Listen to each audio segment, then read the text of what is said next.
show. Little ego-maniacal moment for us. Yes, sir. All right. We're live. And we're going to do the Peyton interview at a second segment, so after the first break. Yep. And, get callers, whatever. I don't know if anybody calls in. Yeah, we should try and solicit calls today. I'll be like, hey, got a couple open segments. Yeah, do that. That's a good idea. Somebody actually mentioned that to me, said that we should take a few more calls. I go, well, we're packed. And we don't really, because we're packed, people don't call. If you say we got open segments, They will. that's when it started rolling on Friday. Yeah, you're right.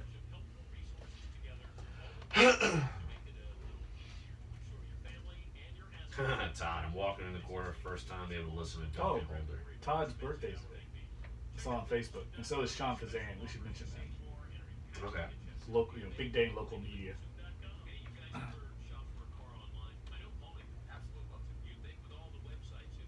I think he's 48. Todd. Yeah, I know he's like 10, 11 years older than me. Sean's 30. I think 36 or 7. Yeah.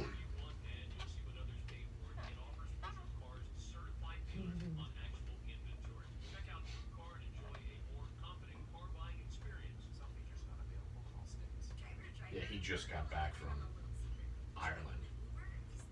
Good for him. And he went to the U2 show in Dublin. Oh, kidding? Mm-hmm. God, what a memory, man. I'll never forget. Well, I saw him. He was there, and Peter King was there. Kidding? Yeah. It's crazy. Speaking of, you want to try to get Yeah. him next week? Sometime? Yeah, that's a good idea. I will definitely do that. Yeah. Pick my nose.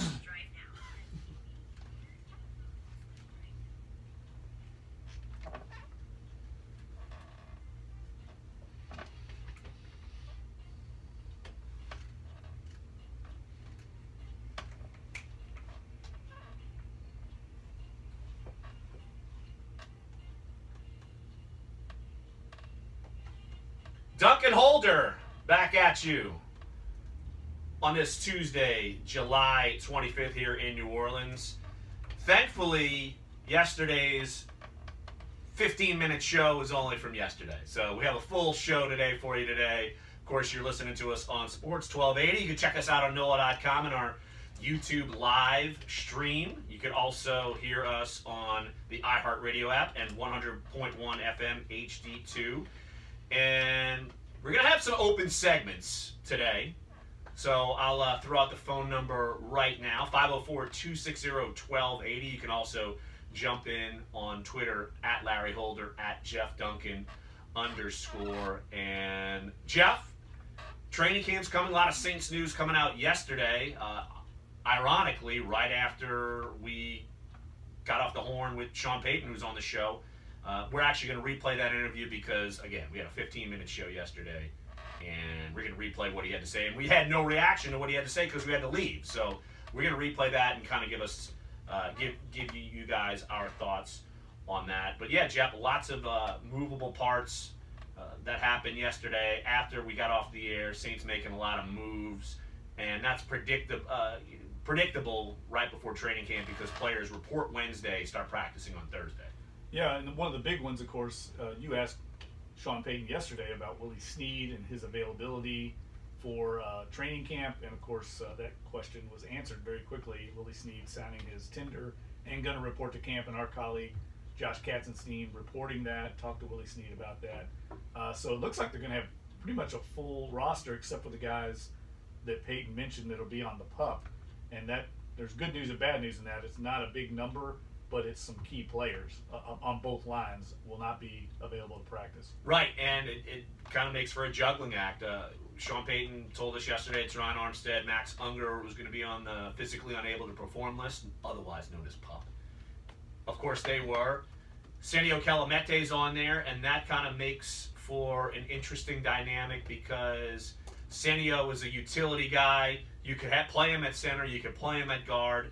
And he hasn't practiced at all this entire offseason, and he's not going to be starting that on Thursday. And, of course, Mr. Fragile, Donnell Ellerbe on the PUP list, and I'm sure Sean Payton cringed to have to make that public, because he cringes even when his son Connor always asks him what the inactive list is going to be leading up to the game, and Sean does not like to tell Connor when Ellerbe is out, because Connor says, when is this guy ever healthy? So the fact that Sean Payton's son voices frustration, I'm sure it's the same frustration from the Saints fan base. No doubt about it. I'm sure within the Saints coaching staff and executive office, they're frustrated. This is a guy that they traded for and kind of made an investment to acquire, and he just has not been able to stay on the field. And knowing Sean Payton, I think he's probably reached his limit with this training camp. If Donnell Ellerbe is not available to get on the field at some point, I think he's very much in jeopardy of getting cut. I don't think there's any doubt. I think there's a lot of reason why they went out in the offseason and bolstered the linebacker core, not only in the draft but also in free agency. They are moving on from Donnell Ellerbe. He's either going to be on the train or they're moving on without him. And just some other things we're going to go over here on the show. Last couple of days, I posted a column on Monday about 11 questions leading up to Saints training camp. Someone in our comment stream on NOLA.com said, "You only had 11? No, I did not only have 11, but I was up to 1,500 words. I could write probably another 15 questions, and it would take up the entire webosphere. So I scaled it down to 11. And then also this morning, I did my first roster projection. You can check that out at NOLA.com. I didn't make too many waves, but you mentioned linebackers, and awesome news for Michael Maudie. He signed with the Saints. Of course, our colleague Josh Katzenstein did a great story on him about his battle with colitis, and apparently he's gotten back, put weight back on. Saints signed him back, and he's another person that you figure, all right, if he's available, you know he's a special teams guy, but he's going to work his tail off to get back on the field. Another thing, Josh Hill, our colleague Herbie Tiopi, who will be joining our show tomorrow, he reports that Josh Hill should be ready to go for training camp, and Trayvon Doral should be ready to go. He's off the, the reserve. It's not reserve. It's like PUP, non-football injury. It doesn't matter. He's going to be back, ready to go, and I know people are going to be looking forward to seeing him. So lots of moving and shaking, and as you mentioned, in Willie Snead, he's going to show up to camp. He's under contract.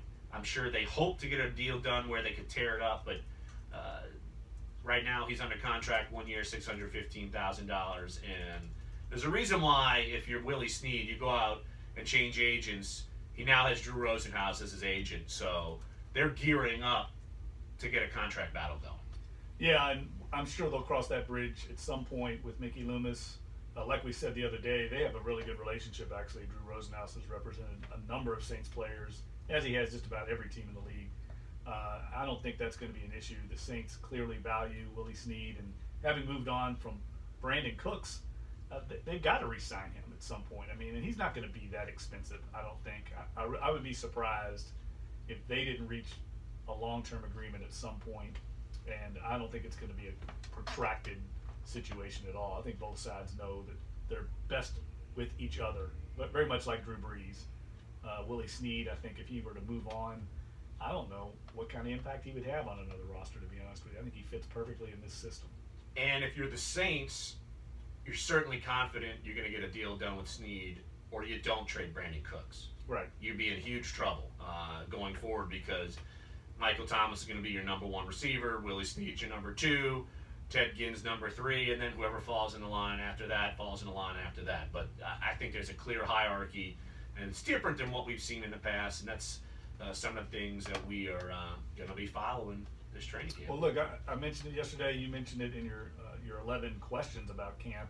I can't remember a Saints team with more uncertainty entering camp. I think you probably have to go back all the way to Peyton's first year in 2006, when it was all new, coaching staff, roster, just about. To remember a time when there was more uncertainty, more mystery, intrigue, and question marks at so many different positions, and it really makes for a compelling camp. And also, if you're a Saints coach, player or even a fan, I think there's a little bit of anxiety because you don't know who the left tackle is going to be. You don't know who the starting corner opposite Delvin Breaux is going to be. You don't know who the linebackers are going to be. There's so many question marks. I looked at the roster yesterday as I was working on a column, and I don't think it's beyond consideration that they could have over 11 new starters in the starting lineup from a year ago. And looking at the roster, you know, we do this all the time. We make our roster projections for the final 53. You usually can get it down to about 48. You can pretty much get 48 shoe-ins before camp even starts. There's usually just a handful of realistic openings on the roster. Not this year. I mean, there's like 70 players that I think have a legitimate shot to make the team. One at all these different various positions. There's just some depth there, but they're all like the same player too.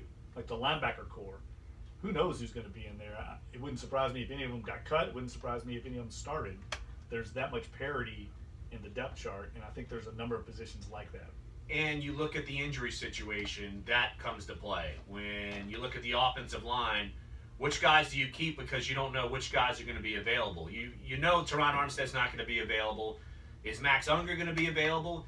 If he's not, you've got to keep other guys in his spot. Is Senio Kelemete going to be available? That doesn't sound like a big loss, but he is a key member of that line as far as depth, because if someone's out in a pinch, you can put him at guard, you put him at center. Heck, he's played left tackle before against the Falcons, and the Saints won the game. It was the last game of 2015. So a lot of these injuries bring question marks to how many offensive linemen you keep. And look, cornerback, remember last year, they went down like flies, and you're scrambling guys you thought they were going to play. You're looking in different directions. So from this point to the regular season, any projection's going to go in flux, and that's why I do one every week, because you don't know who's going to emerge, who's going to get hurt. It's really, and especially this year, it's really something that the Saints are going to have a tough time deciphering, especially the first couple weeks. It's going to go all the way through and probably lean into the regular season. I think that final 53-man cut this year is going to be more difficult than any they've had in a while because of the relative parity among some of the players at certain positions. Maybe it plays out, maybe one of these linebackers comes on and has this Boffo preseason and intercepts a bunch of passes and forces fumbles, and it's an easy call, but more likely I think it's going to be a tough cut, and you don't have that early cut this year down to 70 like we do in past years, so it's going to be just one fell swoop from 90 down to 53. It's going to be crazy. I forgot about that until you just said it. I knew they made the switch, and yet it's something to where you don't have the chance to say, okay, these guys we know are gone, but you got to keep playing them and keep evaluating them. So I think it's a longer evaluation process. But on the other hand, if you get to that final preseason game, you got a lot more players you can use. And unfortunately, they're the definite camp body. If you've got someone who's been terrible all camp, you're going to have them play that whole preseason game, and it might not be a damn thing because they're going to be out. You just want to protect as many people as possible. You know what else it prevents is you acquiring somebody else that got cut after the 70-man cut down. You know, in the past, there might be a guy that gets cut on another roster that you had a high grade on, that you think, oh, this guy might be able to help us at depth at this position. Let's bring him in here and get 1 week of tryout, see if he can make the roster, make us better. We've seen that happen in the past where the Saints will acquire a guy. That's out the window. Paul Kruger, that's a number. They acquired their starting defensive end as part of those initial wave of cuts. And I think it says something that Paul Kruger is not on an NFL roster. Jairus Byrd is not on an NFL roster. And both those guys were starting for the Saints a year ago in their defense. I think it's extremely telling how bad they were. I mean, no one has even brought them to camp. I don't know if anyone's worked out Paul Kruger. I know the 49ers worked out Jairus Byrd, but I think it's over for both of those guys. Probably so, at their stage of their careers. And when you're trying to resurrect, the Saints have had success with some of those kind of resurrection projects, but they've also, or reclamation projects is probably the better word, but they've also had some busts. And we've seen it in the past where they bring in a Champ Bailey doesn't make it out of camp. And you could see it last year in Paul Kruger. I mean, he just didn't have any burst off the line. He was a shell of the player he was in Baltimore when he signed that big deal in Cleveland. And the Saints wanted him at that point, and they lost out to him. And I guess they knew him, so they said, "Oh, all right, let's bring him back," because they had no viable options over on that other edge spot. And right now, the Saints, that's one of the bigger position battles we're going to see. So we're coming up to it, and the Saturday's practice is the first one open to the public. Padded practice. There's no more tickets. Remember, Saints training camp, you need tickets to get in. Go to the Saints website, and you can get tickets, or at least attempt to get tickets. But that one's out. Saturday's practice is out. I'm not sure about the availability of some other sessions, but that one is out, and you're gonna have to keep an eye on what's going on there. But yeah, let's take a quick break right here on Dunc and Holder. Coming up next, we're going to rebroadcast our Sean Payton interview from yesterday, and we'll give you guys a chance to chime in on the interview and some of the news that's come out. 504-260-1280. You can also check us all out, Sports 1280, the iHeartRadio app, NOLA.com, and our YouTube live stream, 100.1 FM HD2. Top of the 11 o'clock hour, we're going to switch gears and talk a little recruiting. A wide receiver from my alma mater, from Rummel, committed to Florida. We're going to talk to Jimmy Smith, our recruiting guru from NOLA.com and Times-Picayune. We'll talk to him about that crazy process, because if you remember, he was part of the supposed announced team, NFL Network, and then he got cut off. He couldn't announce where he was going, so that was a wild story. And we'll also talk with him about some LSU recruiting and maybe which some of these incoming freshmen are going to potentially play right away. Let's talk with him about that. Then we'll go to Atlanta. D. Orlando Ledbetter from the Atlanta Journal-Constitution covers the Falcons. We'll talk with him to see if they've ever recovered from Super Bowl 51.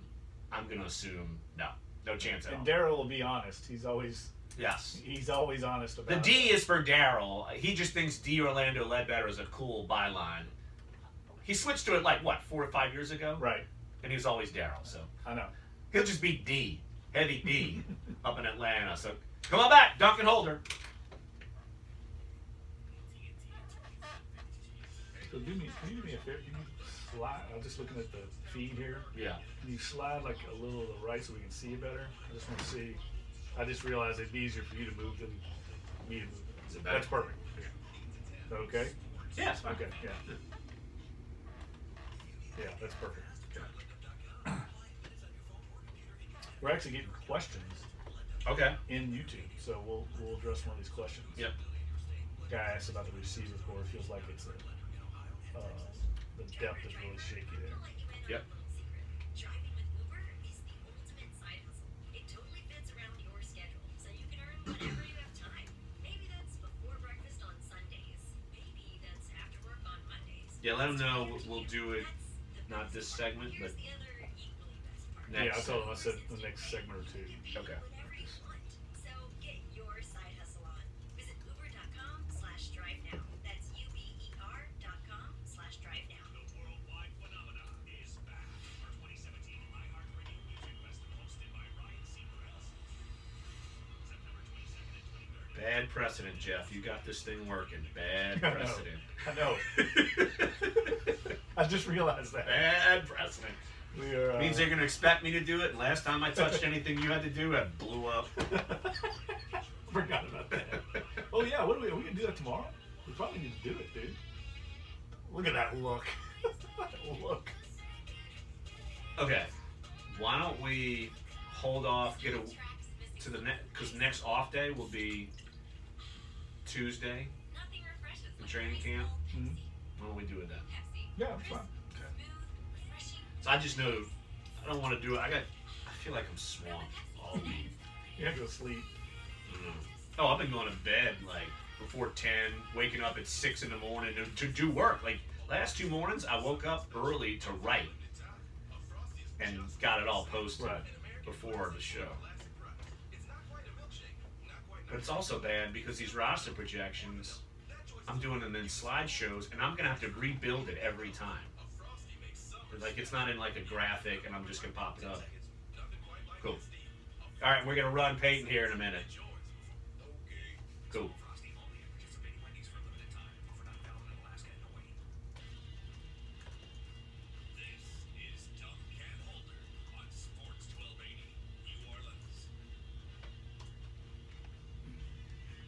One aspect of the show we have not really promoted, but we should because we're getting questions there. And our YouTube live stream on NOLA.com, getting some questions in there. Feel free to jump in, and we will answer your questions, unless they're absurd. Just like someone on Twitter just commented, I put out our shows coming on, simply said, Saints, Falcons, training camp chatter on Tuesdays, Dunc and Holder, and just hoot at Chris on Twitter. F the Falcons. So, if that's your question, we're probably not going to respond. That's just what it is. That's a very common response on Twitter, right? Exactly, and probably everywhere else. Mm-hmm. I'm wondering if it's March 28th next year, are Saints fans going to expect us to celebrate every year for 3-28? 28-3 Falcons. We're winning and. Is that going to be an annual celebration here in New Orleans? I think it should be. I think our first poll, our first Dunc and Holder poll should be, did you enjoy the Falcons Super Bowl loss more than the Saints Super Bowl victory? I think it's close. I think it's close, but it would... Fans love that implosion. The misery. They love other people's misery rather than... Well, in particular, Falcons. Well, in particular, Falcons' misery. I've never seen such reaction. It's still going on. People have all kinds of gifs on Twitter and social media. That's going to be forever. No doubt. That's Unless they were forever. to somehow win it this year and exercise that demon. I wouldn't count on that. 328 might be second in my book. My wedding anniversary is 328. Interesting. So... You know what? No, I will say this, and I don't want to go in too much into this direction, but I'm starting to buy into the Patriots coming back to the pack this year. Everybody's all over the Patriots bandwagon. I'm not sure I'm buying in on that. I think that game 2, I think the Saints can win that game. I very much believe. Wow. Their home opener, that place is going to be rocking, and everybody's going to be, and you know that New England will probably win their opener at home. That's going to be a hard game for them to lose. I think they're going to come in here kind of fat and sassy, and I think the Saints are going to knock them off. Even though they'll have had about a week and a half, 2 weeks of rest because they played that initial game. Saints will be on a short week. Brandon Cooks is going to come in with a bag full of arrows, shooting them into the stands. He wants to score 10 touchdowns. So what do you think it's going to be? It's going to be 2009 when Tom and Bill waved the white flag and said, we give up? I want to revisit that, by the way. You think I'm already anticipating the coaches' conference call, which I don't know if we're even going to get this year. Isn't that under question now? The coaches' conference calls we get. The player, right? Players, the NFL's kind of changed the rules. We might not get the player. I'm eager to see if we get Belichick, if he will address that 2009 game. He never likes to look back. But this is the first time they played a regular season game back in the Superdome since 2009. Yeah, that's 8 years. That's the rotation. 8 years. Yeah. And that was, again, revisiting that game, I think will be part of our coverage that week at NOLA.com and the Times-Picayune. That was a remarkable game. Without question, the greatest quarterbacking performance of Drew Brees' Saints tenure. I mean, the numbers were off the charts in that game. And you mentioned it. Bill Belichick threw in the white towel and took Brady out of the game. 6 minutes left. He said, "Nope, it's over." I've never seen that before. And it'd be nice, or it'd be interesting to hear what Belichick says if he's ever done that in a regular season game before. I can't remember it happening. Jeff, we're on to 2017 Saints. That's what he's going to say. We're on to the Superdome. Exactly. On to New Orleans. We're on to this year's game. But let's move on to what we talked about yesterday for our brief 15-minute show. Sean Payton, we had him on the show, had a chance to catch up with him. Awesome for him to jump on the show. He didn't have to do it, did us a favor. I guess today he liked us. I don't know. Maybe tomorrow would never happen. It's day to day. We're all day to day. We're all day to day, exactly. But we wanted to replay this just in case you missed it, because, like I said, we never even got a chance to react to what he said on air. So we wanted to play it and then react, and we'll allow you guys to react in the next couple of segments. 504-260-22 1280, or you can go again YouTube live stream. We've got questions and we will answer them. So let's hear what Sean Payton had to say on yesterday's edition of Dunc and Holder.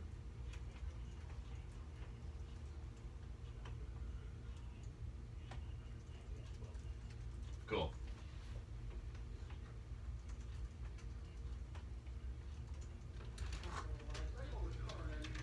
So when we get back, we gotta go straight to a break, okay? Yeah, fine. So, because it's 12 minutes. Yeah, all good. All right.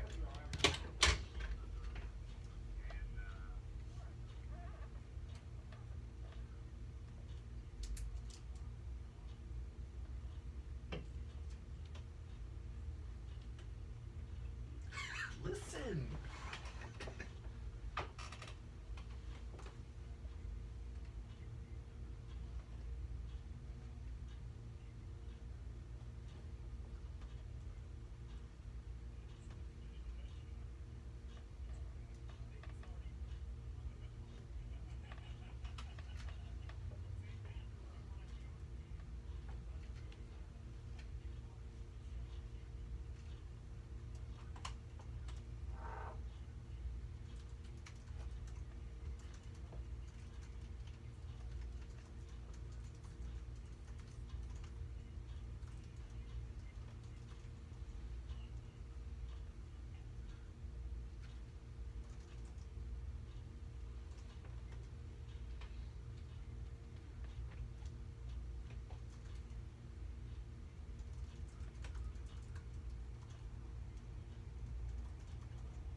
Yeah, these next two segments after this are gonna have to be short.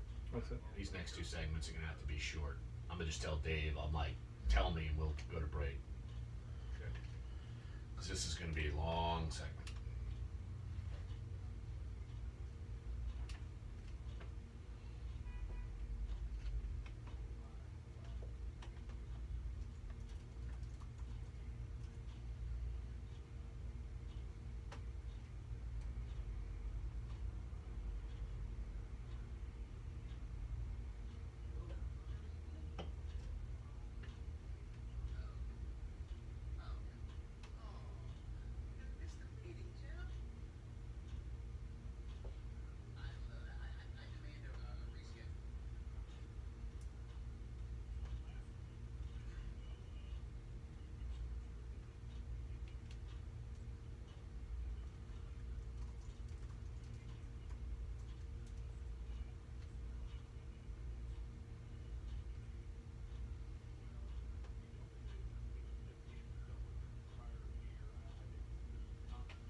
No, yeah, good deal. I got a big Exactly.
Okay.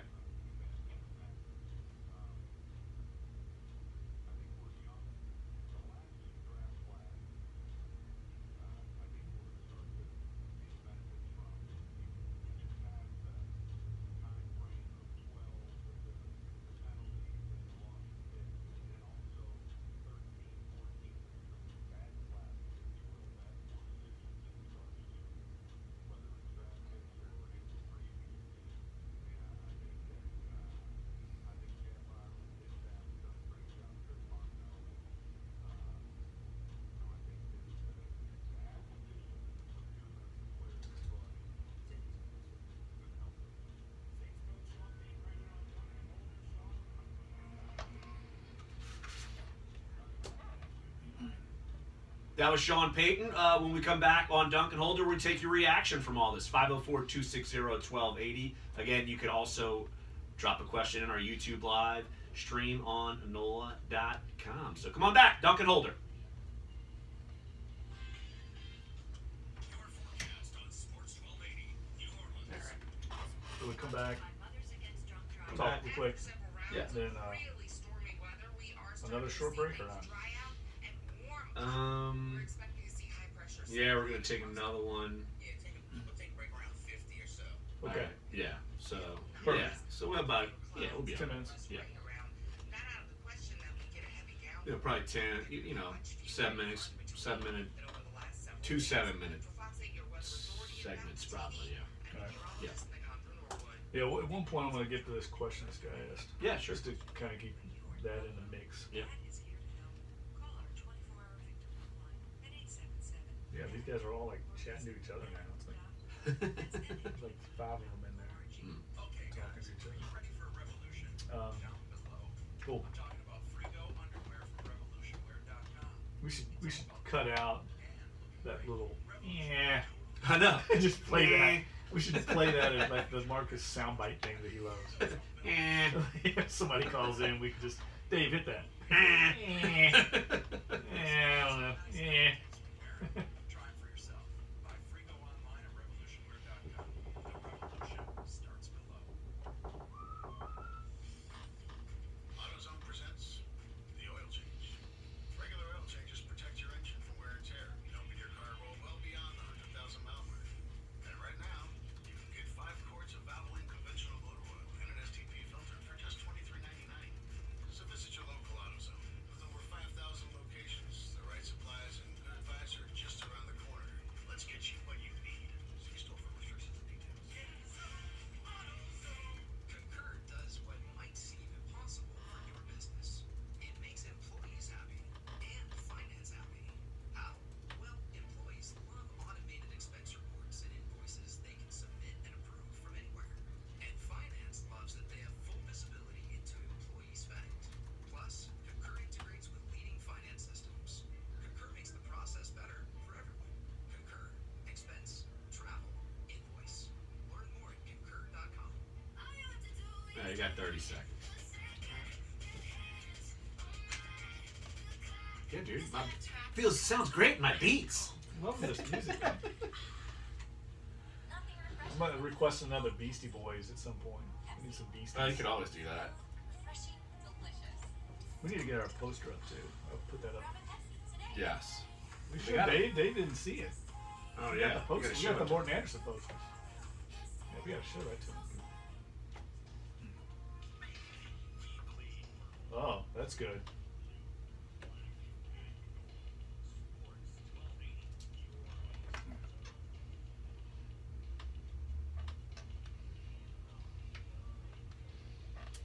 So this isn't Rebirth.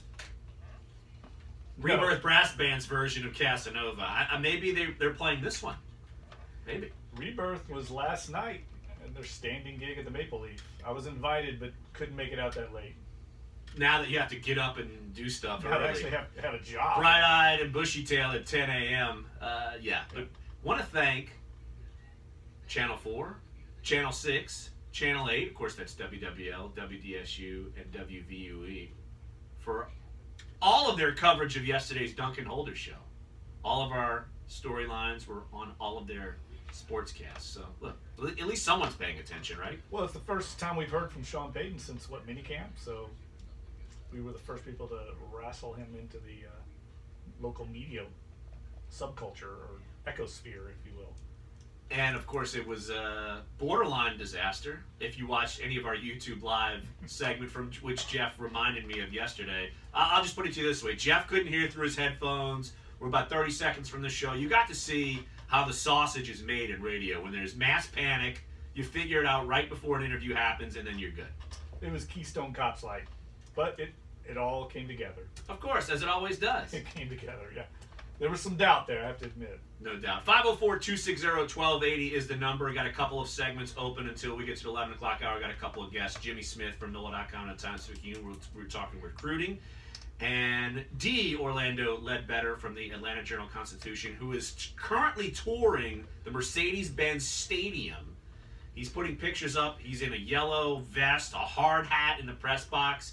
He's going to join us. Hopefully no beams fall on his head, and he'll be joining us around 11:30. But Jeff, we haven't yet to react to Sean Payton interview we had yesterday, and some of the things that he talked about came to fruition. Willie Snead signed his exclusive rights tender, and no holdout. He'll be fine, ready to go. I'm sure looking for a new contract. The PUP list came out. He mentioned Teron Armstead, Max Unger, Donnell Ellerby, and Senio Calamete are other people on that list. And jokingly, he mentioned if there was some issues in conditioning tests and they don't pass, they end up on the PUP list as well. Probably get fined. Yeah, and we've seen that in the past where a guy just ends up on the PUP list to start camp, and it's kind of a mystery, and it's usually related to the conditioning test. I tell you, here are my takeaways after re-listening to the interview. One, Ryan Ramczyk is going to get the first shot to win the left tackle job. I don't think there's any doubt about it. Khalif Barnes is, I think, a insurance policy, and then Andres Pete is a backup plan. He's plan C, but they want the rookie to win that. Now they'll see. He'll have to win it in camp, but he's going to get the shot, the first shot, I think. I don't think there's any doubt about that.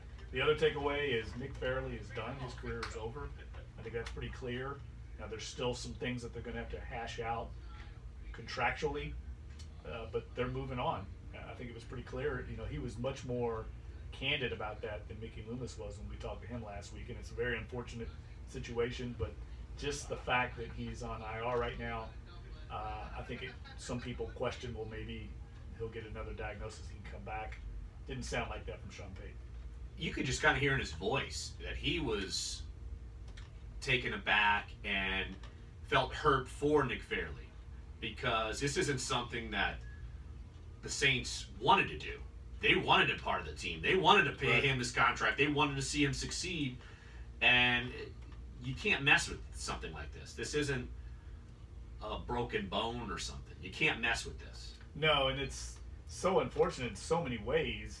Obviously, just the human aspect of it, and Peyton referred to that. Look, it's good they found it, and this is something he's going to be able to live a happy, productive life, and he got paid. It's for Nick Fairley, it's good that it happened, that the unfortunate timing for the Saints was fortunate for him, because he's now going to contractually be able to reap some money after that big year of a year ago. If it would have happened in the discovery process before he signed his free agent contract, that would have been very unfortunate, because here's a guy goes kind of underachieving his whole career.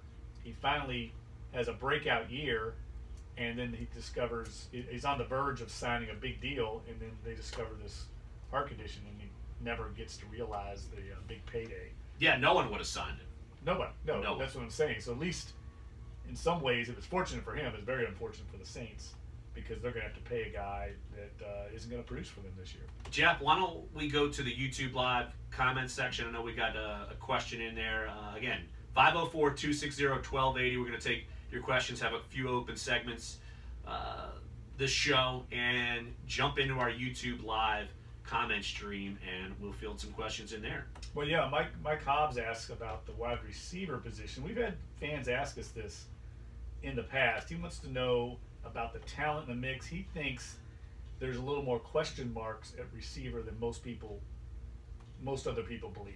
He thinks there's some depth questions there. Once you get past Mike Thomas and now that Cooks is out of the equation, it's pretty pedestrian.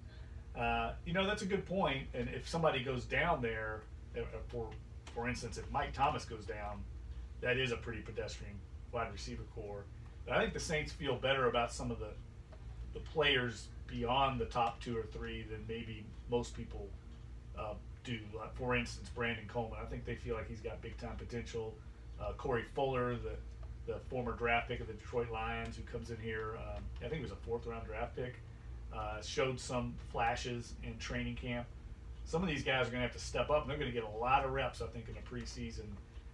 How this depth chart stacks up after the top 3, I think, is going to be a wide-open competition.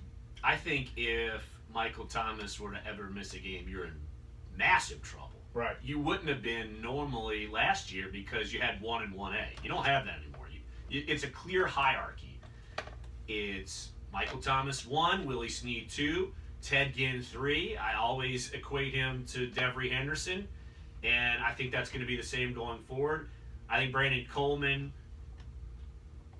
if he has a terrible training camp, he might be a question mark. But if he just has an average training camp, he's your number 4 guy. I don't think there's anyone past that.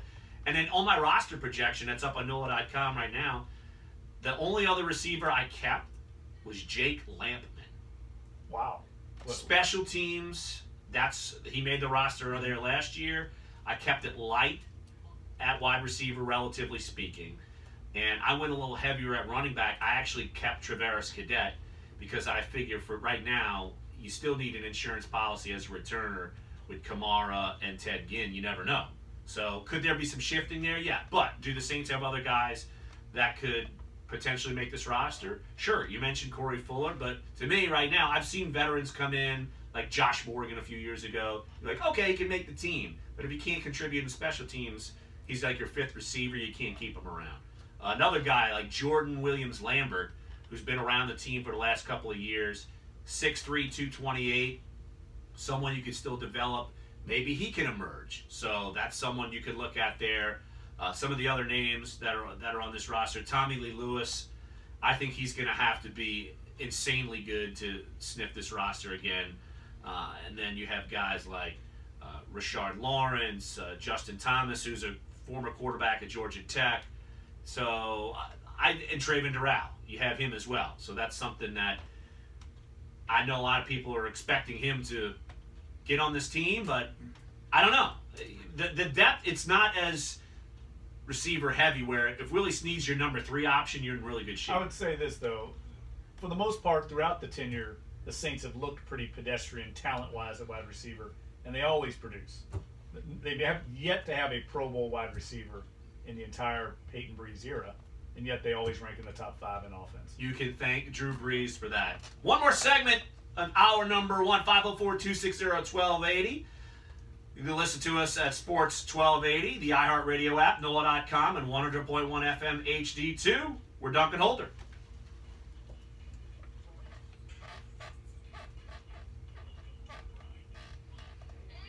Is that Curtis Blow? Who is he? And then we'll probably have another 5-minute segment.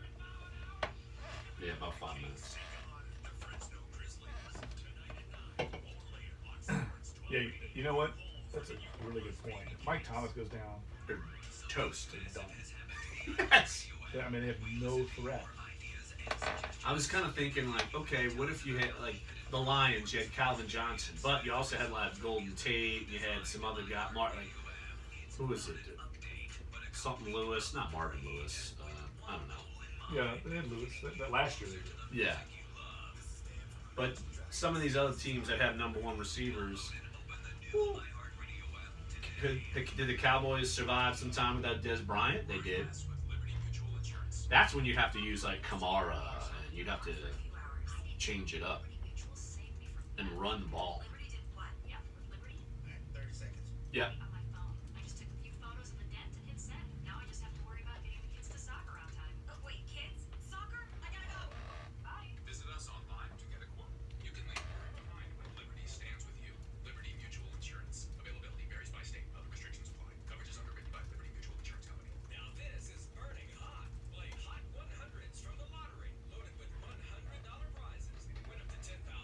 Any other questions in there? Yeah, we know there's a bunch of stuff going on. They're kind of talking to each other a lot. Let's see. Yeah, backup quarterback. Third string quarterback. Yes. Jeff does all the song requests here on Dunc and Holder, and our man Dave behind the glass makes them happen all Dave the time. delivers. Absolutely.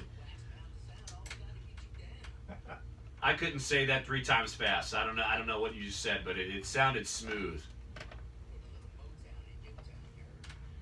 I heard you. I'm not that cool. 504-260-1280 is the number to get involved in Dunc and Holder. Top of the next hour, Jimmy Smith, our recruiting guru from NOLA.com and the Times-Picayune will join us. We'll talk college recruiting and maybe what's going on up at LSU with some of the freshmen. And around 11:30, we'll head to Atlanta. D. Orlando Ledbetter, the Atlanta Journal-Constitution, covers the Falcons. We'll talk with him about the old Atlanta Falcons. But, Jeff, we got any other questions on our YouTube Live comment stream? Yes, actually, guys are talking about the number 3 quarterback position, which I think is interesting. People always love to talk quarterbacks. And it's amazing with this team that anybody cares about the backup quarterback position because it never factors in with Drew Brees. He's missed 1 game in 11 years because of injury. So we don't even get to the backup. We know the backup's going to be Chase Daniel. That's a no-brainer. But now we're talking about the number 3 spot between Garrett Grayson and Ryan Nassib. And I think there's a real competition there, but who cares? They're I never think going to play. I think it's a competition for who sticks on the practice squad. Exactly. Why keep 3 quarterbacks? Because everybody knows it. He knows it. Make or break off season for Garrett Grayson. He has not developed like the Saints had hoped. That's why Ryan Nassib is here. And to me, he doesn't strike me as someone who is going to pass Chase Daniel by any stretch of the imagination. But there's a fascination there because Drew Brees is in the last year of his contract. He's 38 years old. What are you going to do to, I guess, succeed Drew Brees? Is there a plan there? And I don't see any of those two guys being the plan. Now, interesting tidbit that a friend of ours brought up, Albert Breer from mmqb.com, and we're actually going to have Albert Breer on the show tomorrow. I'm sure we'll ask about this. He thinks Kirk Cousins could be a dark horse for the Saints. Interesting. What? Could be. We'll get into that with him. I don't see that at all. That's a real reach. Reach? I don't see that at all. I don't even think he fits what Sean Payton likes to do with his quarterbacks. I don't like that fit at all. Look, they obviously were interested in Patrick Mahomes. They expressed that. So they are always going to have their eye on the most important position on the field. So I don't think there's any doubt that somewhere along the line here in the next year or two, they're going to draft Drew's replacement. But Garrett Grayson, I like the kid. I think he's a really good kid, and I don't think there's any doubt that he can play in the NFL. But I just feel like that was one of the worst draft picks of the last decade. It was a high 3rd rounder when they really needed defensive help, and they just go out and take a guy that almost everybody unanimously felt like was a 4th or 5th round pick, and some scouts told me that they didn't think he would ever start in the NFL. He would be a solid backup. So why waste a high 3rd round pick on a player? They clearly had a conviction on him and rolled the dice, but boy, that one was out of left field. And you look back at that draft, and I know it's easy to Monday morning quarterback, but they took him before, say, David Johnson was taken. I realize it's easy to do that, but man, there's a lot of things you could look at that could have helped the Saints besides Garrett Grayson, who's probably never going to see the field for this team. I think that pick is painful in another way because, Jeff, we've talked to enough people surrounding that draft. When that draft was coming up, the day of, we both had mock drafts. We both said, hey, the Saints should trade up to go get Leonard Williams. And the rumor mill, the scuttlebutt I've heard around it, that if the Saints would have traded their 1 and 2 threes, which would have been 13 overall and their 2 threes, which was Garrett Grayson, which ended up being Garrett Grayson and P.J. Williams, they could have gotten Leonard Williams. Leonard Williams is obviously better than all of them. And they would have been set at defensive tackle, and they might have a good defensive front and have better times affecting the quarterback. So look, even more than that, this one will really get Saints fans going. They could have drafted Danielle Hunter from LSU, who is an emerging pass rusher for the Minnesota Vikings. We'll see him in week 1. Here you could have solved 2 problems. You could have solved maybe your edge rusher dilemma and brought in an LSU player at the same time. It would have solved all these issues with Saints fans. Jeff is always here to solve all of your problems, all of them. Got all the answers. Instead of Garrett Grayson, you'd have Danielle Hunter, or even better, Trey Flowers, who's a rising pass rusher with the Patriots, who's one of the reasons why they let go Chandler Jones. They felt so good about him. Well, now that Jeff has depressed you, let's perk you up in hour number 2. Jimmy Smith from NOLA.com, the Times-Picayune. We'll talk a little local college recruiting and get to his thoughts on the incoming class at LSU as they start up camp here in a couple weeks. And then D'Orlando Ledbetter from the Atlanta Journal-Constitution. We'll talk Atlanta Falcons around 11:30. And we'll still take your phone calls, 504-260-1280. As we're on Sports 1280, the iHeartRadio app, 101.1 FM HD2, and NOLA.com on our YouTube live stream. We're Dunc and Holder. All right, well, Derek texted me. Leanne Lopes. They're gonna be at walk-ons. Who? Oh. Thursday night at 7 o'clock. Perfect. Get a coffee. Yeah, I'm not gonna be able to go to lunch. I think I can get something. I gotta go to right. Oh, I'm going to I'm just gonna grab something on the way. Oh, I'm not going somewhere. I'm like gonna go to just eat. Yeah. Yeah. Like get something to go. Yeah.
Newell Norman is retiring as of August 31st, and is, at least according to Corey, wants to go into talk radio. Newell Norman? Yeah. What if he's going to go to WWL? Probably. I would think he would. With Versus us. Against Darwin us. Robinette retired. Heads up. Versus us. Okay, Tony's going to check in on that Tuesday, August 1. Okay. Did you know Sleep Number beds cost about the same as a traditional mattress and then last twice as long? Best of all, Quinn Cook waived by the Pelicans. And Axel Tupane. That's interesting. So with Rondo on board, we can talk about that, I guess, at some point. Okay. Just announced it. Oh, okay. Oh, yeah, there it is. Yeah. Wasn't Quinn Cook I thought he was going to be in the mix. be okay? Yeah. Summer means family vacations, sunscreen, barbecues, but the most important thing you can do this summer is prepare your family's future with an estate plan from LegalZoom. National Make-A-Will Month is right around the corner, and LegalZoom is pulling a bunch of helpful resources together all in one place to make it a little easier to ensure your family and your assets are protected. And since LegalZoom isn't a law firm, you never have to worry about expensive hourly fees.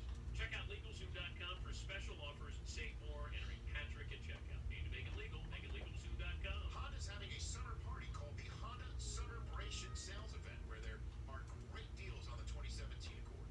With an available 278 horsepower V6 engine with sport mode, it's perfect for long summer drives.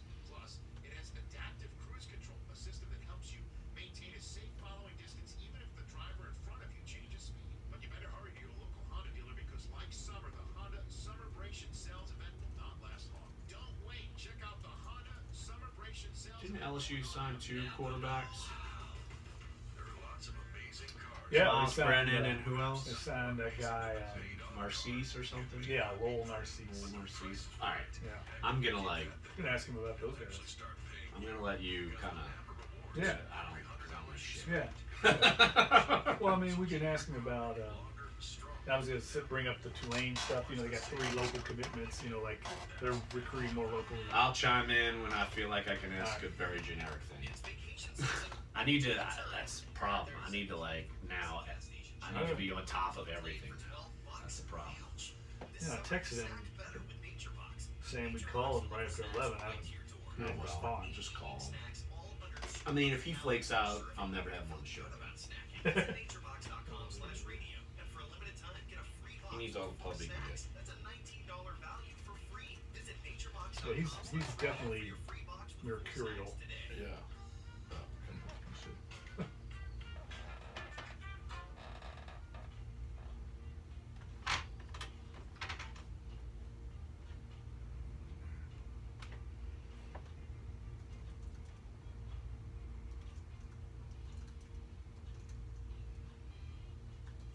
Dunc and Holder, hour number 2 here on Sports 1280, NOLA.com, the iHeartRadio app, and 101.1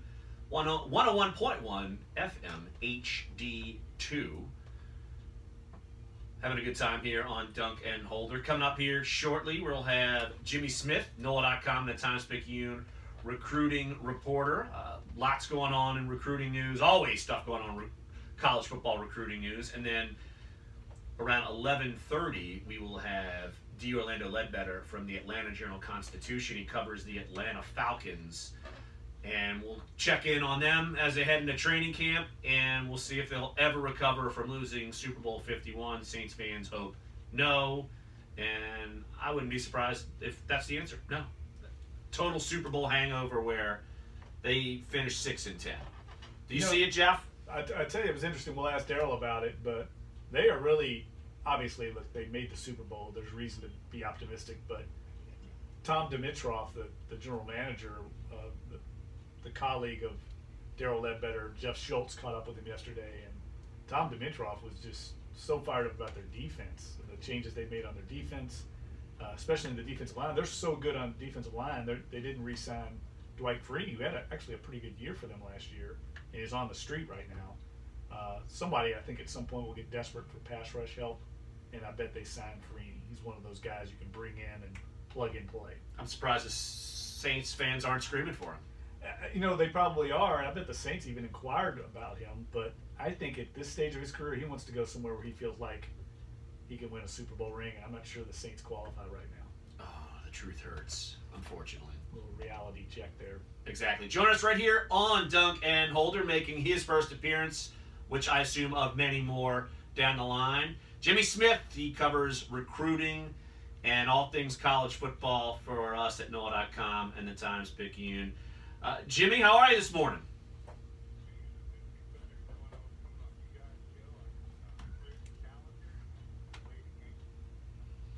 Now, that's another paid endorsement. We've had plenty of paid endorsements, but we've run out of money. I think the last endorsement we got was yesterday from Sean Payton, and I offered him a toothpick. We ran out. So you might not get anything except like a high five. That's all we've got.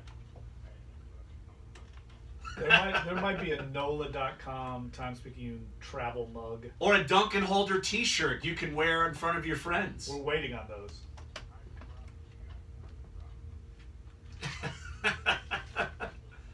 We're wearing those to Saints and LSU games. That's going to be our standard uniform. We will look like total dorks. There's no doubt about it. Yeah. Well, Jimmy, my own personal intrigue in one of the kind of crazier recruiting stories that's happened last couple of weeks. Jamar Chase, wide receiver from Rummel, he just committed to Florida, and he's probably more known nationally for being snubbed by the NFL Network. I know you wrote a passionate column about it right after that happened. Just a little snapshot of that and just Jamar making a big decision and going to Florida.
Jimmy, you alluded to the fact in your analysis of that recruitment that, and look, we all know recruiting is a mercurial kind of process. It's give and take, and things change quickly. It's very fluid, but it sounds like you don't think this recruitment is over.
Well, we've talked to Coach Ogeron before about protecting the turf in Louisiana, putting a fence up around the state. We know that Alabama's had success coming in. Now Florida, of course, has always kind of come in and done a good job in this area.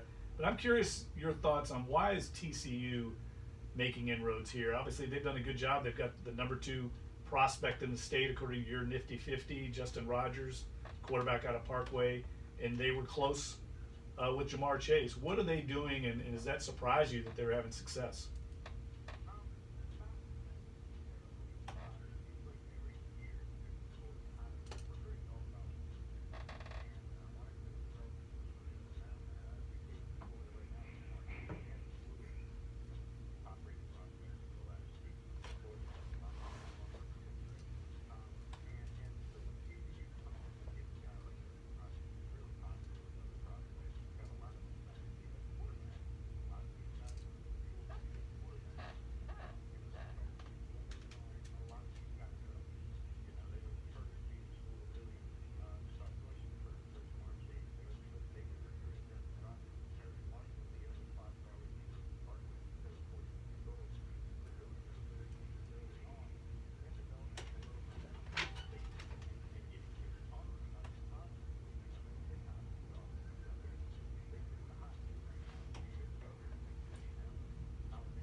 Jimmy Smith, NOLA.com, and the Times-Picayune, a recruiting analyst, join us right here on Dunc and Holder. You can follow him on Twitter at Jimmy Detail. Jimmy, you mentioned Ole Miss. Hugh Freeze is out, and there's no word on if kids who have enrolled there or been with the team they're going to be allowed to freely transfer. How much of a hotbed do you feel like other teams are already going in and trying to get some of these kids out of there, considering now Hugh is gone?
Jimmy, let's switch gears and talk Tulane recruiting. They've got 7 commitments right now, 4 from the state of Louisiana, 3 from New Orleans, and that's obviously a good sign.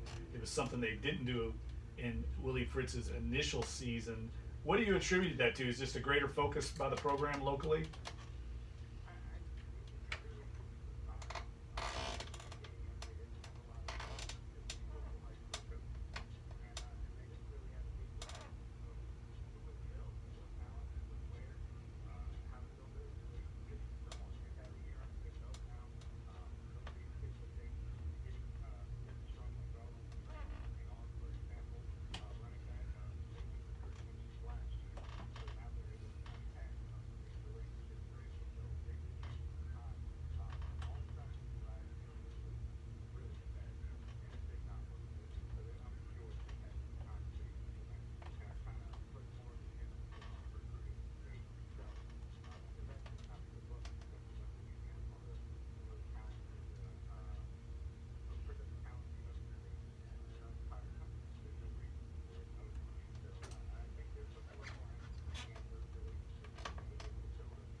Jimmy, one more, we'll let you run.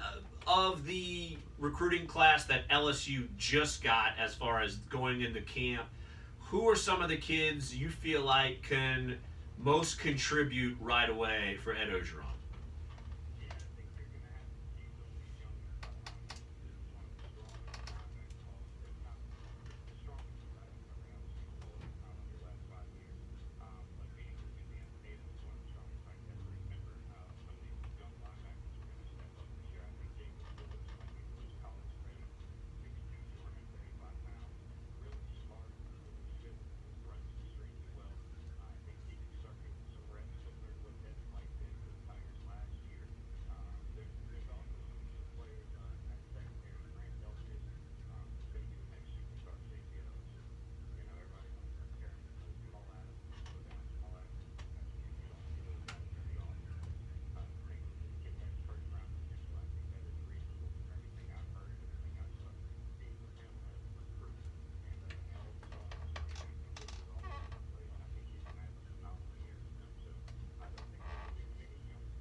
Jimmy, we appreciate you jumping on the show. Jimmy Smith, NOLA.com, the Times-Picayune, recruiting analyst, covers LSU, covers the whole state, covers national recruiting. We're fortunate to have you on. And because you did so well, you will get a Jeff Duncan of Duncan Holder fame bobblehead doll. You're going to get it.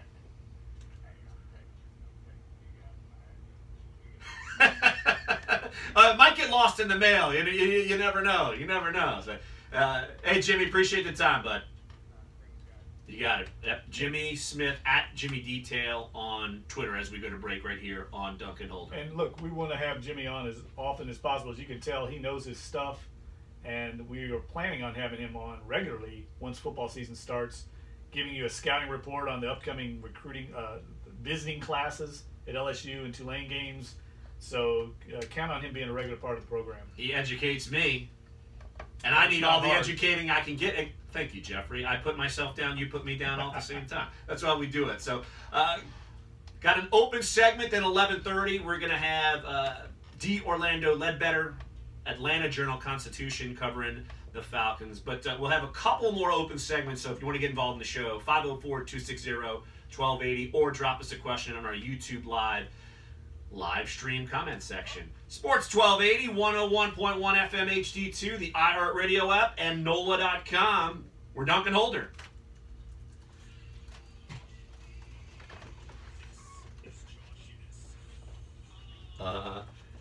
So we've got new competition at 10. Neil Norman is taking over for Garland. Is that right? So we're going heads up with Neil Norman now. Wow. All right.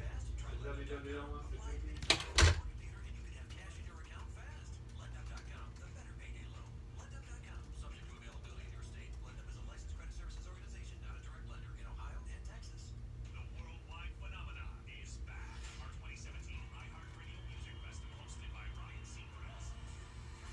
September 22nd and 23rd, in Las Vegas. 20 of the biggest performers on the planet.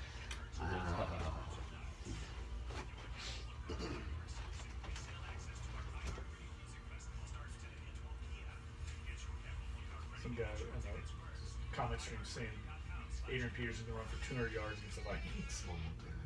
In just a fast few minutes from right now, you can have life insurance for up to $500,000 without taking a medical exam and without leaving your home. We're Fast Life, and we're going to make this easy and fast. Odds are that you don't have enough insurance, or you're paying way too much for what you got, or you don't have any, and that's not good. Listen, nobody likes to think about life insurance, but we're grown-ups now, so call and protect your family. 1-800-254-9567, or go to fastlife.life. You've got insurance? That's great, but you may be able to get more coverage and pay less than what you're paying now. And with no medical exam, you can get it right over the phone, and that's fast. Faster than a speeding bullet? No, but fast. And we also said we make it easy. So call and get quotes, then submit an application over the phone, and that's it. And that's easy. Get approved, and coverage starts instantly. And that's fast. Faster than the speed of light. Yeah, he's actually pretty good. Call 1-800-254-9567. I mean, you know, he's good on Yeah. explaining like players. And Oh, yeah. Revolutionary. It's Fast Life. Rich Eisen here. The Honda Accord is a summer standout. It's stylish, spacious, and thanks to the available 278 horsepower V6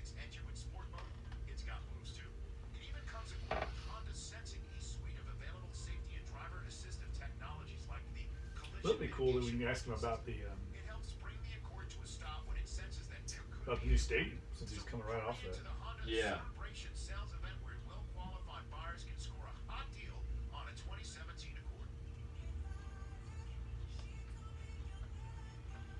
This is Dunc and Holder on Sports 1280 New Orleans.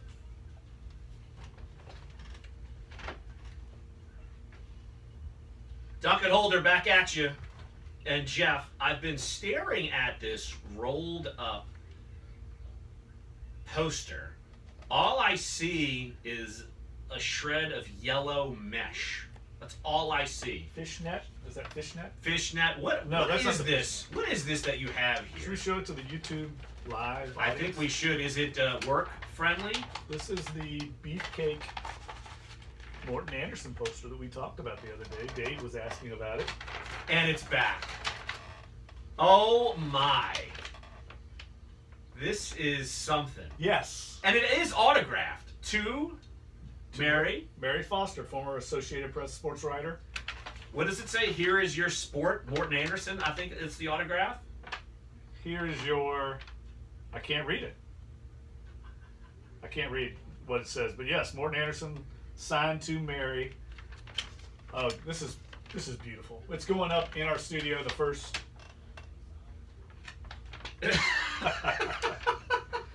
Oh baby. That's just... It's spectacular. That this song, by the way, if you missed our Friday show, has been the bane of my existence. This is a duet by Morton Anderson and Brian Hansen, former Saints specialists. I've been saying and singing this song nonstop for days. In fact, my kids even say now, we're going to take it to the top. My kids are saying this. My It's 2-year-old says this. It's infectious. You can't overcome that chorus. It's like an infectious disease. That's if you're talking infectious. so awful. It's awesome. So awful, it's awesome. Oh, speaking That of, that could actually be the catchphrase for our show too. well, I didn't want to say. Speaking of awful and awesome, we'll have a chance to ask Daryl about Morton Anderson getting in the Hall of Fame. Of course, he played for the Falcons. Great point. And last week when we had Morton on, he thanked you. He thanked Daryl. And Rick Gosselin from the Dallas Morning News he thanked as well. So it's this thing is staring at me. Get this poster out of here. The look in Morton's eyes on this poster is so seductive. It's incredible. I'm almost. I don't even know where to go. I'm never lost for words. I'm lost. He's got a wristband on, which is beautiful, and he also has short shorts, and they're the New Zealand All Blacks Rugby Club short shorts, which is also beautiful. Everything about it is spectacular. Why are we so enamored with Morton Anderson and his posters and his singing ability and his mullet? Why are we just so enamored by it? I don't know. How can you not be? Mesmerizing. Yes, this poster is, and we want to thank Frankie Krug who offered to donate this. And we were going to have, down the road, we should tell our listeners we're going to have an auction for one of these spectacular Morton Anderson posters, and I'm going to get it signed by Morton himself up at the Hall of Fame festivities in a week and a half in Canton, Ohio. I'm going to get Morton to sign it, and then we're going to auction it off for charity. We're hoping to pick a charity soon, and hopefully all of our listeners will contribute, and it'll go to a good cause. Are you sure they're not going to pay us to keep it? No, are you kidding me? Are you sure? This is incredible nostalgia. New Orleans Saints nostalgia. Not only that, signed by one of what, 3 now Saints Hall of Famers, along with Ricky Jackson and Willie Roaf, officially. I think you could say there's 3. I'd say officially you can make claim for 3, but random question. Don't think I've ever asked you this. In baseball, you go in as a Hall of Famer with a team. Why not in the NFL? They don't do that because there's too many teams. Players play for too many teams. Kevin Green was a good example. I think he played for like 5 or 6 teams. And that's actually one of the arguments in the room about Terrell Owens. And we can get into that. We could almost have an entire program to look at that. But Terrell Owens played for a handful, maybe 6, 7 teams. If he was such a great player, that's the argument. if he's a true Hall of Famer, why is he bouncing around from team to team? That doesn't happen. Obviously, it happened with Morton Anderson at the end of his career, but he played 27 years. In the last 6 or 7, he bounced around when teams needed a reliable kicker. But for the most part, he was a Saint and a Falcon for 20-something years. 27 years in the NFL. It's mind-boggling. That is. And it's a big part of why he deserved to be in the Hall of Fame, because to be able to play at that level, at that elite level, and look, we've seen it here in New Orleans. Look at the revolving door they've had on the kicker position in the Sean Payton era. Could we name all the kickers? I know you've written about that a couple of times. It's been probably 10 kickers, don't you think? I've called it the Bermuda Triangle of field goal kickers. And I did a column earlier this offseason with Will Lutz, and I talked to Thomas Morstead for the column, and he said, no, I'm not sure if he realized the revolving door. And then when I talked to Will, he knew exactly what the reputation was here when he came here, that it was a revolving door. And I will say this, it's one of those races that I figured would be just like any other year for a kicker. I feel like every training camp it's been a race for a kicker because the kicking has been so mediocre. But Will Lutz came on right when they hired Kevin O'Day, and it's been locked down. They brought in a tryout kicker during minicamp. Wasn't even close. It wasn't even worth, when I would do my observations, it wouldn't even be worth me charting the kicks because it was not even a fair fight. Like, Will Lutz was so much better than any other guy they brought in. All the questions that we have about the Saints going into camp, the kicking game is one area that you feel pretty good about. Yes. With Morstead and Lutz now. Now, look, we know how things go at kicking in the kicking game. It's the word of the day is mercurial, but I mean, that's very much an up and down position. It's like golf. It's very mental. Things can happen, so it's hard to call Will Lutz a sure thing at this point because he doesn't really have the body of work yet. But you have to feel good about the kicking game. Now, the return game is a whole other question mark. It's going to be answered, and I guess we don't know who the snapper is going to be. No, that is a big issue, and I'm sure we'll be monitoring that like crazy. You can have your stopwatch out. I should timing the deep snaps. I should be, absolutely. So let's take a quick break right here on Dunc and Holder. Coming up next from the Mercedes-Benz Stadium, as he is in construction gear, in a helmet and a vest. He's touring the Mercedes-Benz Stadium in Atlanta right now. D. Orlando Ledbetter from the Atlanta Journal-Constitution covers the Atlanta Falcons. He'll join us next. Sports 1280, 101.1 FM HD2, the iHeartRadio app, and on NOLA.com. We're Dunc and Holder.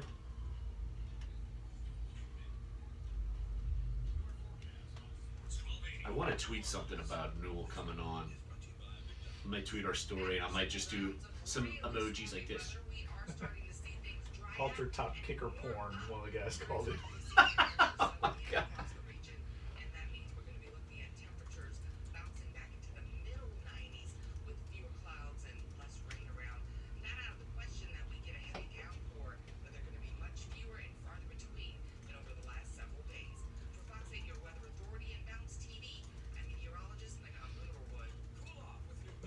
Catherine Sayre said that Vincel's giving her exclusive on the Dixie Beer thing. I mean, I know we've already written it, but on the what? Dixie Beer. I think they're rolling out some big press conference on Thursday, and we're going to get it first. Oh, okay, that's cool.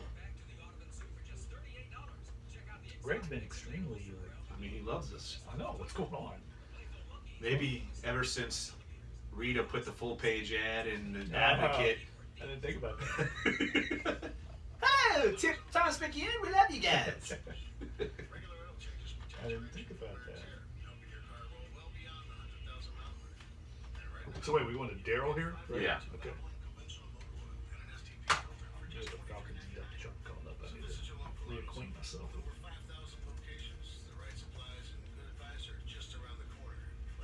Daryl's got the most distinctive voice, you know. He's like, hey, tell you what. The Falcons really that day. Yeah. Yeah, that was a good point about Morgan. We asked about Morgan. Yeah. I can't tell it. Here's your with Daryl. Yeah, I got him the first time, but we lost the connection, and we're trying to get him back now. That's not answering. Now, I wonder if he's in that that new stadium, and it might be. Yeah, it might be.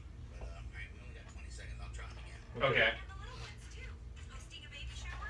Ever Super Packs are always a great deal at $24.29. Family road trip, get Cocoa Squeeze and Quaker granola bars, 3 for $6. Your night for dinner duty? Skip the mess and get automatically replaced. Sale for $14.99. Everyday low prices on everyday essentials. Don't get rushed and pricing may vary,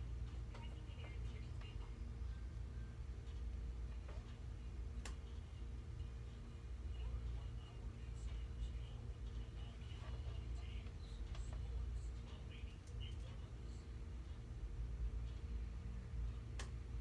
Dunc and Holder back at you for another half hour. Josh Ennis follows us from noon to 2, then Jordy Holtberg 2 to 4, and Corey Johnson from 4 to 6. And before us, Chris Gordy from 8 to 10 a.m. on the new Sports 1280.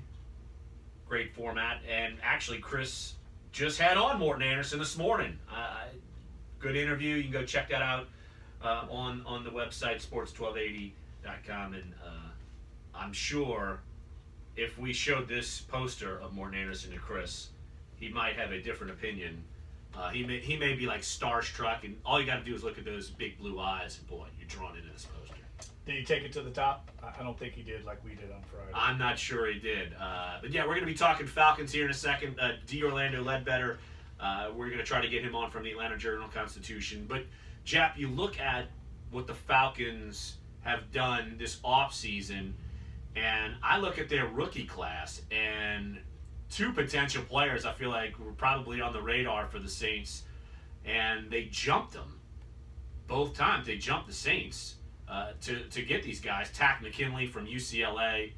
Now, I'm not sure he's ready to go, but they could have him possibly as a new edge rusher. And then Duke Riley from LSU, it seems like that was someone the Saints were right there to take, and they took him 1 pick ahead in the 3rd round. Yeah, and I wrote a column after the draft that I really felt like the Saints should have traded up to get Tack McKinley.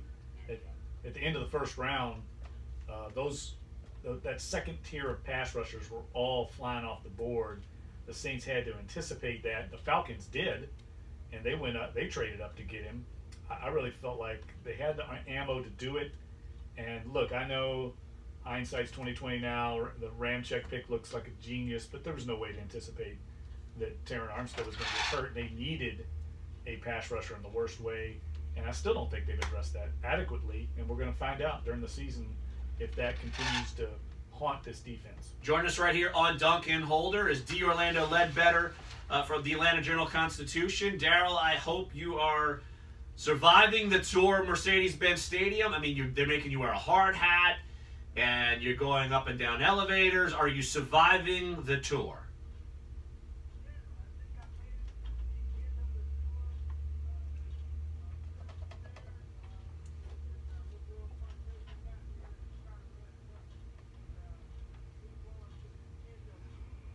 Daryl, what's your impression of the stadium?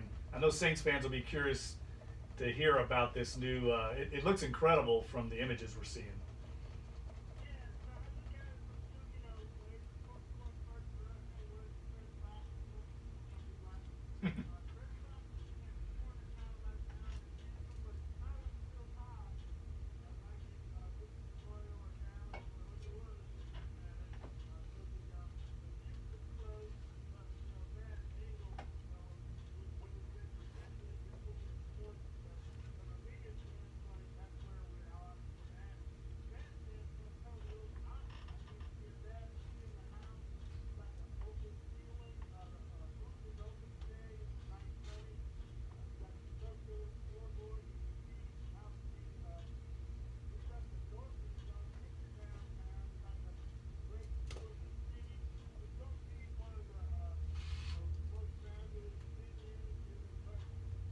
Now, I think one of the questions is the place going to be open in time? I feel like there's been construction delays. I'm guessing if they're allowing you to take the tour, they feel like it's going to be open in time.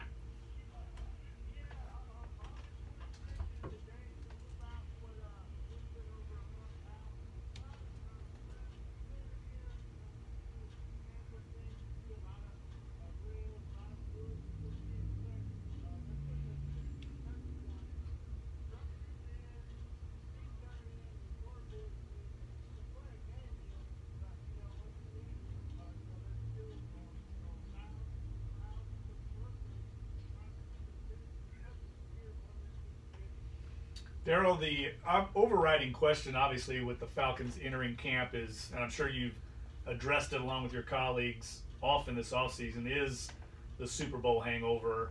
Can this team, bounce back from that devastating loss? But I like what I've read from the Falcons this offseason. It almost seems like they're embracing it. They're not trying to deflect what happened, and I think that's probably a smart strategy by Dan Quinn and Tom Dimitroff.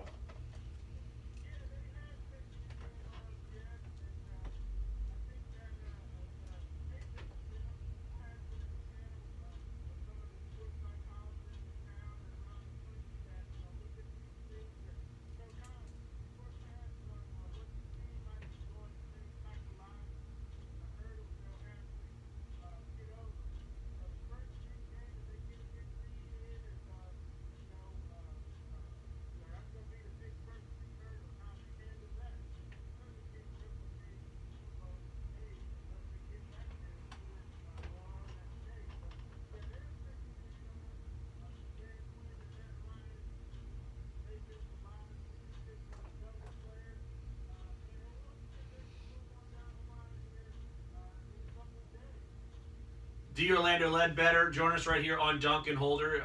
Covers the Falcons for the Atlanta Journal-Constitution. You can follow him on Twitter at DOrlandoAJC. In your eyes, Daryl, what are some of the big improvements that the Falcons did within this roster, and what are some of the holes that they've got to address with training camp starting here in a couple days?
One of the key questions I have about the Falcons on offense is replacing Kyle Shanahan. He had such a great synchronicity with Matt Ryan. I think was a big reason why Matt Ryan had that MVP season. Steve Sarkisian takes over. Daryl, they're going to run basically the same system there, or are there going to be some tweaks?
D. Orlando Ledbetter of the Atlanta Journal-Constitution covers the Atlanta Falcons for the AJC. Join us right here on Dunc and Holder on Sports 1280 and on NOLA.com.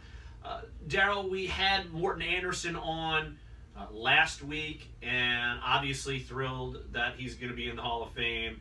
And of course, played for the Saints, played for the Falcons, and he actually gave you a shout out in the interview. And wanted to thank you because he thanked you and he thanked Jeff. And he thanked Rick Gosselin for making the sales pitch to get him finally into the Hall of Fame. Just how much do you feel like it was overdue? And do you feel like if this wasn't the time, maybe Morton would have a tough time getting in?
Yeah, Daryl, I think one of the questions I get a lot being on the selection committee, and I'm sure you get it as well in Atlanta, people don't understand that, we can only elect 5 modern era players a year. So it's not, the committee's not saying you aren't deserving. There's only 5 that can get in. If we could open that up, the bylaws only state allowing 5 maximum per year.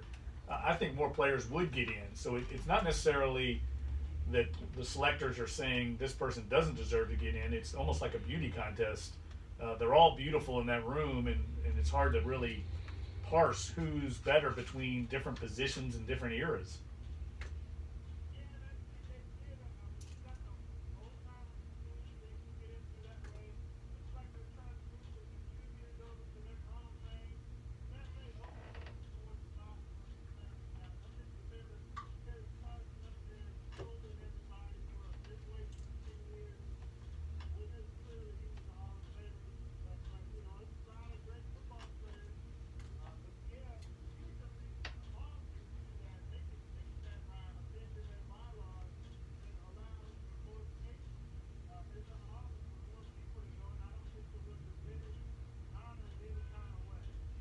D. Orlando Ledbetter, you can follow him on Twitter at DOrlandoAJC, covers the Falcons for the Atlanta Journal-Constitution.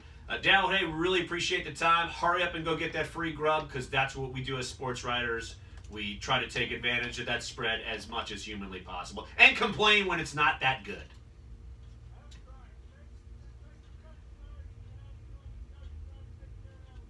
All right, Daryl, good talking to you. See you in Canton in a couple weeks, Daryl. Absolutely, yeah. And every time I see D. Orlando Ledbetter, because of the way that his byline is constructed, I think of L. Ron Hubbard.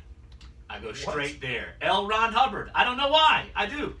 I don't think Daryl is part of Scientology or wears looks like Captain Steubing from the Love Boat. What's your middle name? It could be L. I could be L. Frank Holder.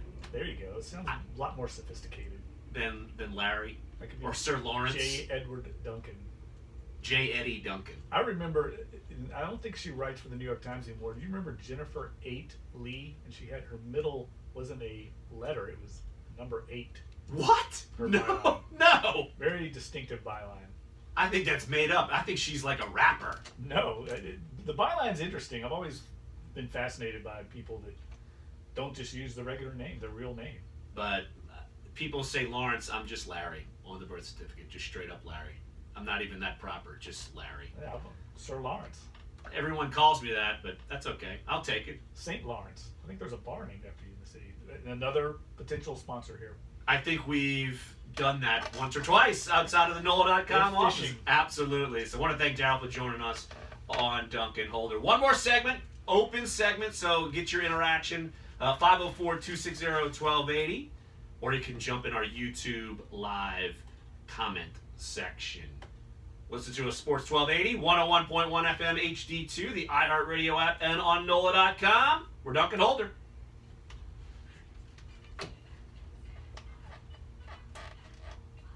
What do I think about LSU this year? Jordy Holtzberg. I don't doubt. This is hilarious. I was just texting Nick because he's going on with Gus from 1 to 2 today. Yeah. When he's fishing to like be exclusive somewhere, so, and this is the reason why. Radio requests today: Chris Gordy, Jordy Holtberg, Gus, Bobby, and Christian. He's been asked to go on every show in town because we don't exist anymore. He's literally saying, "I need you guys back." Honda's SXP suite of available safety and driver assistive technologies like the collision mitigation braking system. It helps bring the Accord to a stop when it senses that there could be an impact. So hurry into the Honda Celebration Sales event where well-qualified buyers can score a hot deal on a 2017 Accord. AutoZone presents the oil change. Regular oil changes protect your engine from wear and tear, helping your car roll well beyond the 100,000-mile mark. And right now, you can get 5 quarts of Valvoline conventional motor oil and an STP filter for just $23.99. So visit your local AutoZone with over 5,000 locations. All right, well, Lopes is not going to be able to go Thursday, so it'll just be me and you. So, dude, you could easily write a column off of this, off of what we talked with Ogeron about. So it'll be just you and he's me not gonna be talking. there Yeah, Thursday? just be you and me. So, feel free reign for you. Yeah. Perfect. Yep.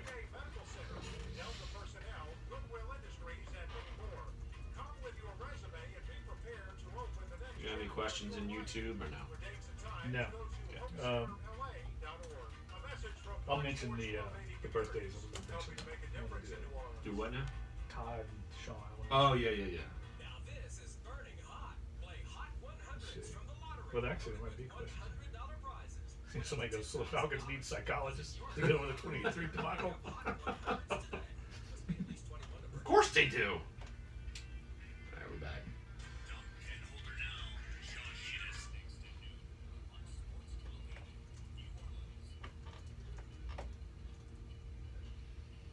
One more segment of Dunc and Holder. Go through our guest list tomorrow. We've got another jam-packed show tomorrow for you.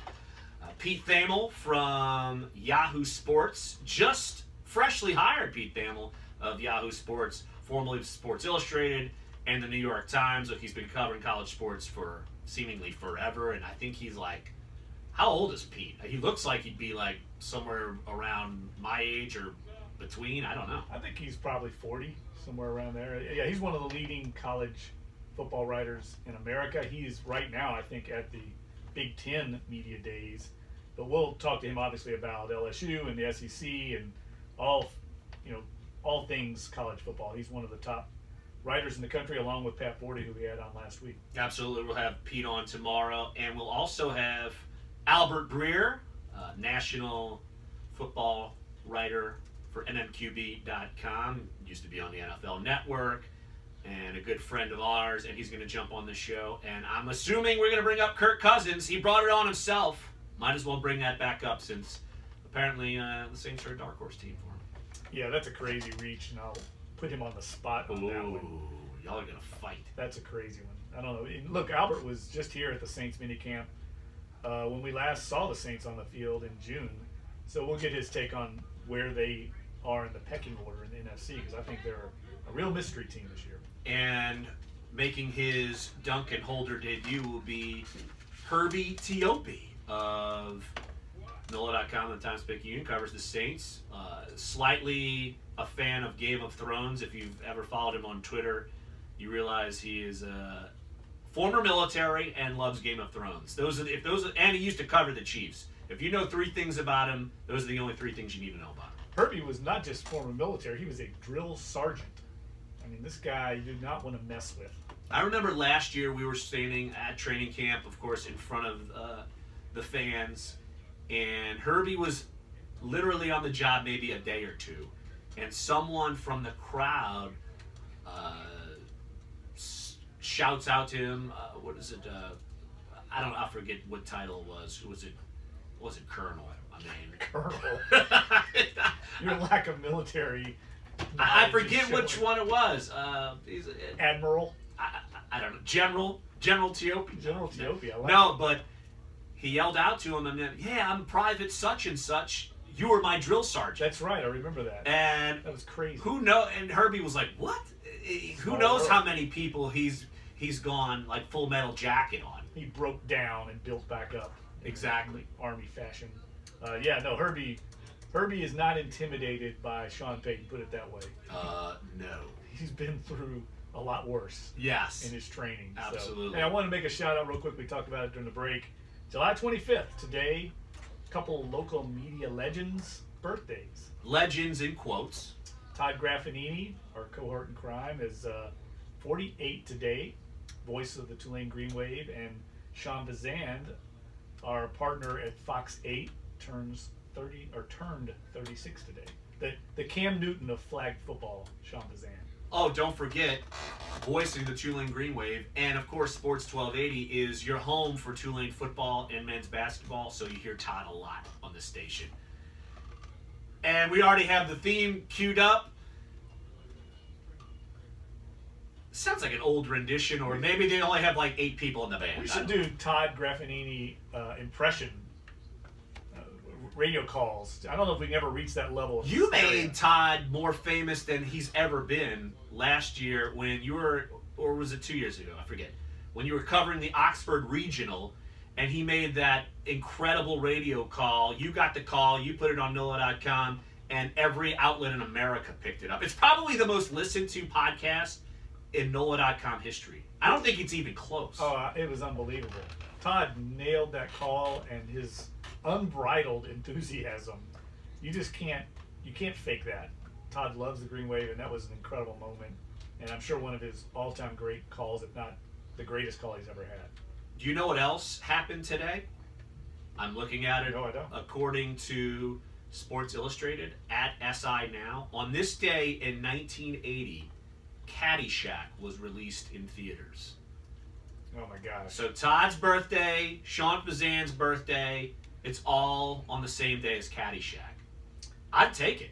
If you had to rank the greatest comedies of all time, wouldn't Caddyshack be? It's got to be in the top 5. Well, for me, there's no 10. doubt. Well, I throw that in there with Animal House. I think it's all in the same ilk. Vacation. I would throw Vacation. Yes. That's like as you'll learn, Jeff, in radio business, you'll get so bored that a fallback option for every sports talk radio show host in America, what's your favorite all-time sports movies? If we do that, just throw me out That's this the class dog right here. days of June and July, right? When there's nothing going on. Well, We were in it. Well, fortunately for us, we created enough content to kind of move the needle for many media outlets in town. Look, we've had conversations at dinner parties before where we ask your top 10 comedy of all time movies, and it's impossible to put together a top 5 or top 10 list without a Chevy Chase movie. And yet everyone always makes fun of Chevy Chase, right? He's kind of a pinata, a punching bag, but he's been in some of the greatest comedies ever. Of course. But he's so, I don't know, he's underrated, I think. People make fun of him like he's not respected in the comedic world, in my opinion. Is he just too goofy or what? I don't know. I mean, what would you say? Fletch? Right. Probably. Certainly Vacation. That's a classic. And, an Animal House. Not Animal House, but Caddyshack. Those 3 are almost invariably end up in your top 10 or one of them. Maybe not top 10, but Three Amigos is pretty funny. Amigos, I forgot about that. Yeah, him, Martin Short, Steve Martin. And an underrated one, Seems Like Old Times. That's an old school one. Probably Yeah, before I your don't time, know what that means. Young Lawrence. That was a good Seems one. like very old times for Goldie me. Hawn was in it. It's a good one. Only thing I remember about Goldie Hawn is that she's the mom to Kate Hudson. She was in Laugh-In, and she was in where she met Kurt Russell, the Overboard movie that comes on cable all the time. Little Kate Hudson trivia for you. I saw her walking down Grand Route St. John one Jazz Fest a few years ago when she was dating, I think it was the Black Crowes singer or somebody in the Black Crowes. Yes, that's who she she walked was with right for a while, past yeah. the house party we were at on the street at Grand Rapids St. John, going to the show. She was doing like a Jaeger bomb or a funnel of beer or something with you. She roundly ignored us, as we catcalled her. Of course. Deservedly so. Hey, Kate, we love you. She probably went security. She's ready to run. Get the hell out We were of here. somewhat stunned. She was just walking down the street, but that was a good little. People have to get to Jazz Fest. You don't like get helicoptered in, so yeah, you'll walk in. It's true. She Exactly. was walking right on the street, right there in mid-city. Absolutely. So, little crisscross, the Chris Bryant walk-up theme song to wrap up Dunc and Holder. Want to thank D. Orlando Ledbetter. Want to thank Jimmy Smith. Again, tomorrow, Pete Thamel from Yahoo, Albert Breer from mmqb.com, and our own Herbie Tiopi from NOLA.com. So, if you missed any of it, NOLA.com iTunes page, NOLA.com SoundCloud page. Coming up next, Josh Ennis, 101.1 FM HD2, Sports 1280, iHeartRadio app, and NOLA.com. Thanks for joining us. We're Dunc and Holder.